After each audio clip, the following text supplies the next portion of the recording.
Radio Publique Africaine.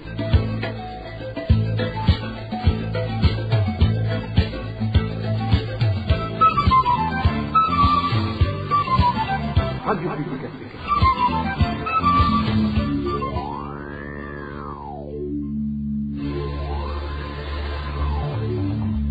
C'est le moment de suivre le journal parlé en français. À la présentation, Inès Gakiza.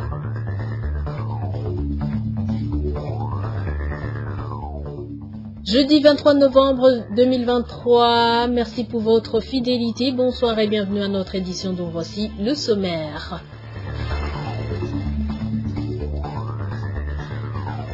La surpopulation carcérale est un problème de très longtemps, mais aggravé par le régime CNDD-FDD.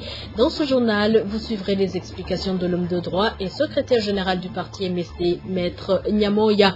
Profanation des tombes du cimetière Nyalunadzi à Kanyosha. Des tombes sont endommagées et des croix volées. Et dans ce journal, vous suivrez encore une fois des alertes des habitants des environs de l'usine Wuseko.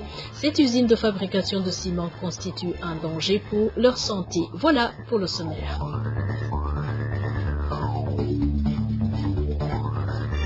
Encore une fois, bonsoir et bienvenue. Je viens de vous le dire, le problème de la surpopulation carcérale dans les prisons date de très longtemps, mais le pouvoir du CNDD-FDD l'a aggravé de manière qui dépasse l'entendement. Propos du secrétaire général du parti MSD, également homme de droit, Maître François Nyamoya indique trois principales raisons de cette surpopulation carcérale. Pour lui, la première raison est que les magistrats du parquet violent la loi. Suivez plutôt Maître François Nyamoya. Ce que dit la ministre de la Justice est exact. Le problème de la surpopulation carcérale date d'il y a déjà longtemps, avant même l'arrivée du CNDD au pouvoir. Ce que ce régime a fait, c'est d'aggraver le problème d'une manière qui dépasse l'entendement. Et ce que les gens doivent savoir, c'est que le nombre des détenus préventifs dépasse de très très loin le nombre des prisonniers condamnés. Et ceci est déjà un indicateur de dysfonctionnement du système carcéral au Burundi. Alors, les raisons de ce dysfonctionnement sont très très nombreuses. Je ne pourrai pas les évoquer toutes dans cette intervention, mais j'en citerai trois. La première raison, c'est les magistrats du parquet, qui ne respectent tout simplement pas la loi. Parce que, en principe, quelqu'un qui est poursuivi par la justice devant un tribunal pénal, le principe, c'est que il comparaît devant le tribunal un prévenu libre. Ça, c'est le principe. L'exception, c'est de comparaître en tant que prévenu détenu préventivement. Ça, c'est une exception. Et la loi énumère les cas dans lesquels quelqu'un peut comparaître en étant détenu préventivement. C'est des cas très, très limitatifs. Mais c'est devenu une habitude chez beaucoup de magistrats, une habitude de mettre quelqu'un en prison tout de suite comme ça, poursuivi en prison. C'est devenu presque mécanique. Et à mon avis, c'est la raison principale, c'est une raison qui tient à la personnalité même des magistrats. C'est des gens qui ont peut-être un complexe, pour beaucoup d'entre eux, qui veulent prouver qu'ils ont du pouvoir. C'est aussi bête que ça, mais c'est la réalité. Parce que je ne peux pas dire que c'est une méconnaissance de la loi. Ce n'est pas une méconnaissance de la loi, parce que la loi, elle est vraiment très claire. Il n'y a pas moyen de se tromper, de douter sur les cas où un prévenu peut être mis en situation de détention préventive. Une autre raison selon Maître Nyamoya est le manque d'indépendance de la justice puisque le pouvoir en place s'ingère dans le système judiciaire et cela est aggravé par le non-suivi des dossiers des détenus par les directions pénitentiaires. La deuxième raison, c'est le pouvoir. Un pouvoir autoritaire, dictatorial, qui n'a rien à voir avec la loi, un pays qui n'est pas gouverné par un état de droit. Donc le pouvoir fait ce qu'il veut, ils peuvent mettre quelqu'un en prison, c'est ce qui arrive tous les jours.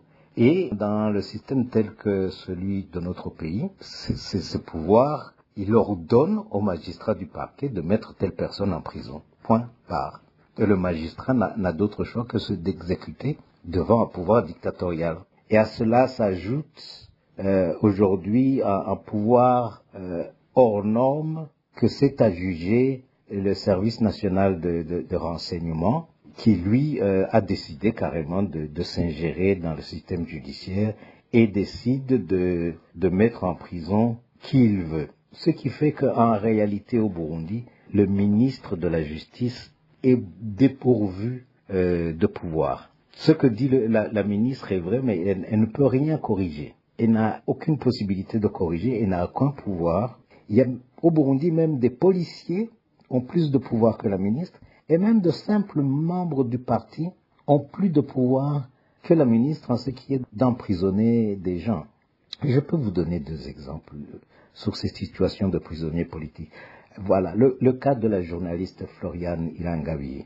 Tous les médias ont parlé de son cas. Des organisations de la société civile, des organisations internationales. Mais personne n'a pu faire quoi que ce soit pour elle. Alors, imaginez un simple citoyen lambda. C'est tragique pour ce citoyen lambda. Je vous donne un autre exemple. Là, je parle un exemple que je prends en tant que secrétaire général du parti MSD. Nous avons beaucoup de membres qui ont été condamnés et qui ont purgé leur peine. Mais le pouvoir a décidé de les garder en prison. Et la dernière raison de ce dysfonctionnement, je parlerai du système administratif, l'administration carcérale. Elle est complètement défaillante parce que c'est pas normal que la direction des prisons ne connaisse pas la situation des prisonniers, qu'ils ne connaissent pas leur dossier. Il y a des prisonniers qui sont là, qui ont terminé leur peine, mais qui sont toujours en prison. C'est pas normal que la direction de la prison ne sache pas qui a été condamné, qui a terminé sa peine. Et ces prisonniers, il y en a beaucoup de prisonniers oubliés. La réaction du secrétaire général du parti MSD vient après que la ministre de la Justice, Domine Banyangimbona, a récemment fait savoir que la surpopulation carcérale atteint 417%. Elle a accusé les procureurs et les magistrats d'être à l'origine de cette situation car ils ne respectent pas la loi. La régie de production et de distribution d'eau et d'électricité, Régie des eaux, ne devrait pas négliger la panne électrique en zone Ngagara parce que le manque de courant peut entraîner des conséquences graves au sein de la population. Propos de Maître Janvier Bigilimana, un défenseur burundais des droits de l'homme. Maître Bigilimana interpelle les autorités de la Régie des eaux d'engager des moyens nécessaires pour que les réparations ne puissent pas durer longtemps. Cette question en rapport avec la panne d'électricité survenue et qui affecte le quartier Ngagara, c'est une question cruciale parce que elle touche la vie des citoyens, elle touche un certain nombre de métiers. Nous demandons donc aux autorités burundaises, aux autorités de la Régie des eaux, de prendre des mesures, quel que soit le coût, des mesures qu'ils vont prendre pour que la restauration de cette électricité soit faite dans le meilleur délai parce que d'où le manque d'électricité entraîne la paralysie d'un certain nombre d'activités commerciales, un certain nombre d'activités qui vont impacter la vie des citoyens parce que nous savons qu'il y a des familles qui, pour se nourrir, doivent justement utiliser l'électricité. Un autre aspect qui n'est pas moindre, c'est que le manque d'électricité entraîne d'autres conséquences sur la vie des citoyens. Nous interpellons les autorités au plus haut niveau, les autorités administratives, pour que, en concertation avec les autorités de la Régie des eaux, elles puissent engager le coût nécessaire pour que les réparations ne puissent pas durer longtemps. De rompre avec ces habitudes qui dénotent une négligence coupable lorsque notamment les citoyens font face à des pannes comme celle qui est évoquée ici. Et enchaînons avec la page gouvernance, à partir de ce vendredi 24 novembre, personne ne sera plus autorisé d'effectuer une activité commerciale autour de l'ancien marché central et dans les rues du centre-ville de Bujumbura. Dans un communiqué sorti ce mercredi 22 novembre, le bureau du maire explique que cette mesure est prise pour raison de sécurité en général et l'insalubrité qui se fait remarquer remarqués dans ces endroits précités. Les autorités sécuritaires de la commune Mukaza et celles de la sécurité routière sont chargées de veiller à la mise en application de cette mesure. L'ONG Parsem sollicite le rétablissement du ministère de la Planification des projets gouvernementaux. Parsem estime que l'improvisation des projets gouvernementaux conduit à la malversation des fonds du pays. Faustin Dikoumana, président de Parsem, a exprimé cette préoccupation lors d'une conférence de presse animée ce mercredi. Cet économiste a également demandé qu'il y ait le suivi rigoureux de la mise en application de ces projets ainsi que la transparence. Suivez plutôt Faustin Dikoumana, président de Parsem. Les projets qui ne sont pas étudiés au préalable, vous savez, des prix longtemps, Charrois zéro, des avocats, ça, sans études préalables, la subvention des engrais non évalués, qui aboutit à un problème au niveau de la disponibilité même, ou la qualité, alors qu'on veut souvent, on veut prendre des milliards en subventionnant, c'est l'approvisionnement de la distribution des engrais, en consacrant quand même le monopole. Maintenant, on veut casser ce monopole après avoir dépensé des milliards. Quelque part, il faut vraiment faire une introspection. La non-répression des actes de corruption et de malveillance économique qui causent un tour sur le trésor, la négligence des institutions comme de l'action des institutions du contrôle comme la Cour des comptes, l'absence totale de la planification pour prioriser, ce qui fait le lit à l'improvisation toujours des projets mal étudiés, sans des préalables au niveau financier et au niveau économique. On se demande tout. Au niveau de la transparence, le projet de budget de l'exécutif, le projet de budget n'est jamais étudié pour susciter le débat dans le public. La grande recommandation alors par cette demande est de publier le budget citoyen et le rapport d'exécution budgétaire du premier trimestre, juillet ou septembre, et rétablir le ministère de la planification pour gérer la planification dans son pays. Savoir comment prioriser les projets qui doivent être prioritaires dans le budget. Sinon, laisser dans l'improvisation, il y a toujours des problèmes. Et aussi, valoriser l'action des décisions de contrôle comme la Cour des comptes, pour contrôler les décisions budgétaires. Sinon, on voit qu'on pourra parler vision, alors que des réformes profondes ne sont pas engagées dans ce secteur. L'objectif de faire du Burundi un pays émergent 2040 et développement 2060 sera toujours reporté au 40 degrés. C'est toujours le journal de la RPA. Profanation des tombes dans le cimetière de Nyarunazi, secteur Kamesa, zone Ruyaga, commune Kanyosha, c'est en province Bujumbura. Depuis un certain temps, des croix sur les tombes sont arrachées par des gens jusqu'ici non encore identifiés. Et pire, ces derniers temps, l'on endommage même les tombes proprement dites.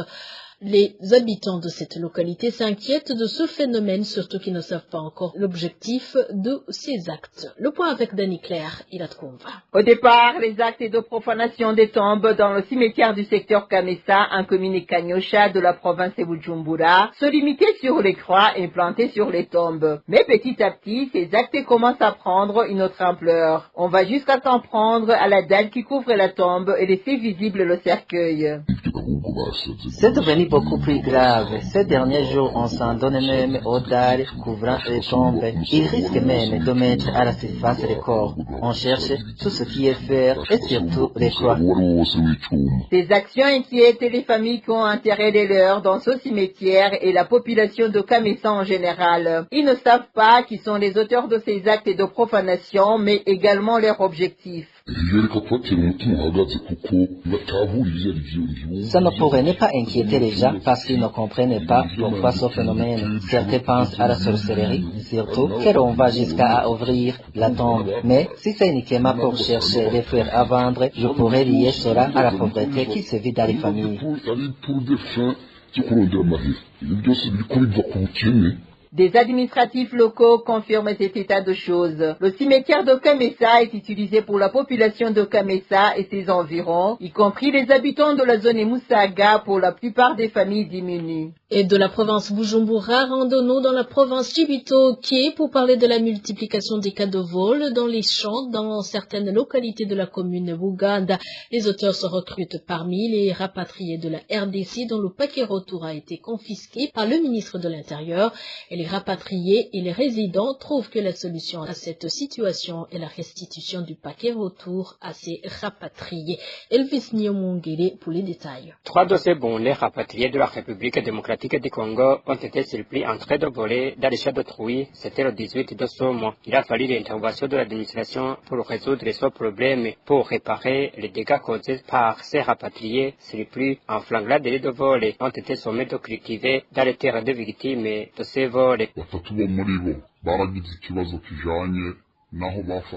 Trois d'entre eux ont eu des problèmes. Ils ont été surpris en flagrant délit de vol dans un champ de patates douces à Ruegalika parce qu'ils avaient faim. L'affaire a été portée chez le chef de secteur où les deux parties ont été entendues. Les rapatriés ont accepté la faute, arguant qu'ils ne pouvaient pas se retenir parce qu'ils avaient faim. Alors, ils ont demandé à être pardonnés et comme réparation, il leur a été donné des terres à cultiver.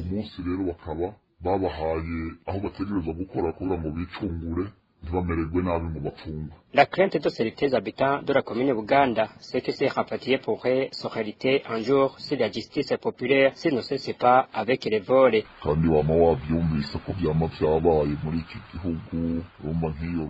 Dans ce pays, les cas de justice populaire sont fréquents. Nous entendons souvent des gens tués parce qu'attrapés en train de voler dans les champs d'autrui.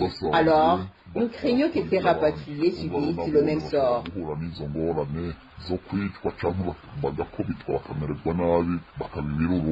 Un de ces rapatriés demande au gouvernement de les remettre les paquets retour pour qu'ils puissent aller se débrouiller. Même le paquet retour que nous avait donné le HCR nous a été confisqué. On comptait sur ça pour pouvoir nous réintégrer. S'il vous plaît, vous qui pouvez porter la voix très loin, plaidez pour nous, qu'on nous remette nos paquets retour. On n'a pas où aller, sinon personne n'aurait choisi les manguiers comme abri. Ici, on est en train de mourir de faim. On cherche même où trouver la tâche, mais on n'en trouve pas. Et si l'on en trouve, on ne parvient pas à gagner de quoi nourrir toute la famille. On envoie mendier nos enfants. Certains d'entre eux rencontrent des problèmes, comme par exemple jusqu'à ce moment, 7 de nos enfants sont portés disparus. On ne sait pas s'ils sont encore en vie. La rédaction de la RPA a cherché à joindre Marité Niteretse, ministre ayant l'intérieur, dans ses attributions, mais il a refusé de s'exprimer à ce propos. Ces bondés sont parmi d'autres bondés rapatriés le 15 septembre de cette année. Ils étaient à peu près 500 avec 212 ressortissants de la commune Buganda. Ces derniers disent qu'ils sont de 2 catégories, ces réfugiés depuis 1993 et ces réfugiés depuis la crise due au 3e mandat du président Nkurunziza. Certains indiquent ne pas connaître où se trouvent les terres de leurs ancêtres et les autres indiquent qu'ils n'ont que développé de terres sans aucune constitution. Merci Elvis Nyomongere. Restons toujours dans cette province Cibitoke. Les citoyens vivant tout près de l'industrie du ciment Buseko située en zone Cibitoke commune Rugombo continuent à alerter sur les dangers de cette usine sur la santé de la population environnante. Cette partie de la population burundaise demande au gouvernement de prendre au sérieux les menaces de cette usine sur leur santé et de prendre des mesures qui s'imposent. Suivez le témoignage de l'un d'eux. ikibazo dufise nyamukuru nuko dufise abategetsi dutakambira ntibatwumve ingaruka mbi ziriho. Nous, citoyens vivant tout près de l'usine d'Issima Buseko, notre problème est que les autorités ne veulent pas entendre nos doléances. Pour autant, les conséquences de cette usine sur la santé de la population sont innombrables. Premièrement, ce sont des problèmes de respiration, mais là, les experts le savent plus. Il y a aussi des femmes qui mettent au monde des prématurés et des enfants qui meurent juste après leur naissance. D'autres ont des troubles mentaux. Ce serait dû aux effets de cette usine. Mais si nous avons réellement un gouvernement qui aime ses citoyens, Pourquoi ils ne veulent pas entendre nos doléances? N'y aurait-il pas quelque chose caché derrière? Jusqu'à maintenant, on ne sait pas à quel c'est son voué. La solution pour l'usine d'Obseco est que les autorités considèrent d'abord les doléances des citoyens et ensuite que Obseco, qu'ils puissent délocaliser Obseco pour que la population puisse être tranquille. Mais s'ils estiment que cette usine est le développement de la province et qu'elle n'est peut-être délocalisée, que ce soit la population qui soit délocalisée. Les lois régissant des industries sont claires quant à la distance qui devrait séparer les industries et les quartiers résidentiels, qu'ils ordonnent à Obseco de se charger de délocalisation des citoyens environnants et surtout que les autorités entendent nos doléances ou alors que ce soit la Obseco soit délocalisée. nuko Buseko yohava igakurwaho canke ikimura abenegihugu ayegereye kugira ngo twoheze. Des informations qui nous parviennent de la province Chibitoke font savoir qu'un groupe de la population du quartier Kalurama, près de cette usine Buseko, vient d'envoyer une correspondance au président de la République pour lui demander son intervention.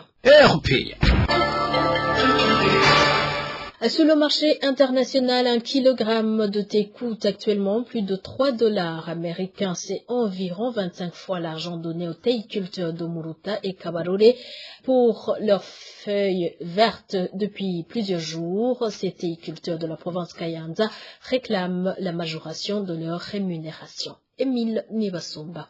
La plateforme procurementtactics.com montrait qu'1 kg de thé coûtait $3,16 américains sur le marché international ce mercredi. C'est environ 9 000 francs burundais par kilogramme si l'on considère le taux de change de la Banque de la République du Burundi. En comparant avec les 350 francs par kilogramme que reçoit le théiculteur de Muruta et Kabarore, l'on trouve que le prix sur le marché international est plus de 25 fois supérieur au prix du kilogramme de feuilles de thé au niveau national. Même si le gouvernement fait d'autres dépenses en transformant les feuilles vertes, certains économistes estiment que le théiculteur reçoit très peu d'argent qui le décourage. Au premier trimestre de cette année, la valeur du thé exporté avoisinait 12 milliards de francs burundais selon l'Office burundais des recettes. Le thé vient en seconde position après le café parmi les produits d'exportation qui apportent plus de devises dans le pays. En 2022,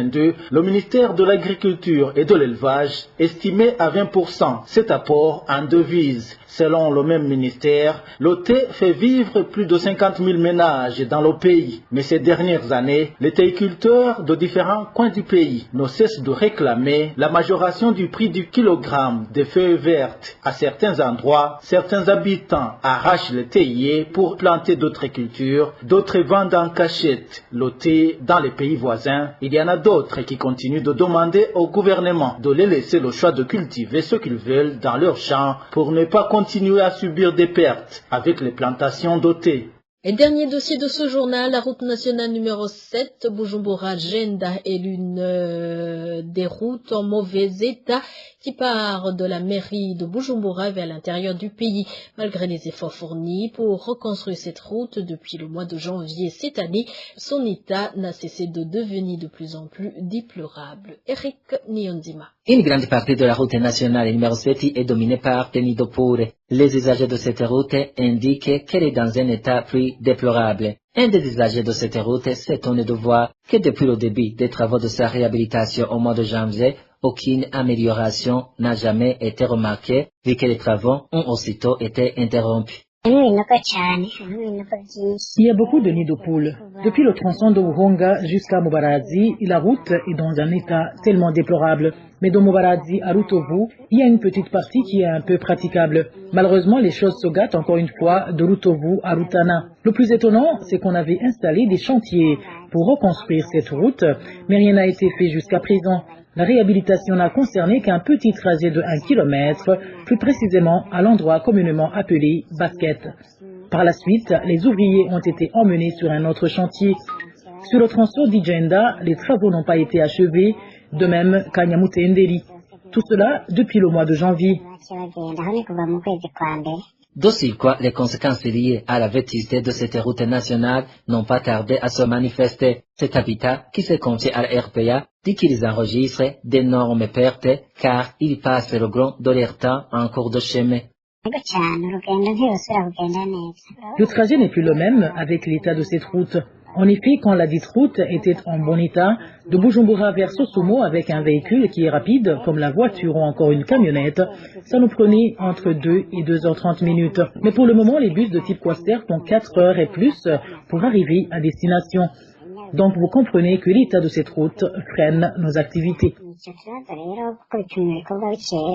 Certains usagers de la route nationale RN7 regrettent le fait que le matériel qui avait été prévu pour réhabiliter la dite route ait été endommagé alors qu'il avait coûté une fortune. À ce propos, la rédaction de la RPA n'a pas encore pu joindre l'agence nationale chargée de la construction des routes pour s'exprimer là-dessus. Merci Eric Nyondima, c'est pas ton reportage que nous mettons point final à ce journal. Merci à vous tous qui nous avez prêté une oreille attentive. Merci à toute l'équipe rédactionnelle, sans bien sûr oublier l'équipe technique. Au micro, vous étiez avec Ines Kakiza. Excellente soirée chez vous.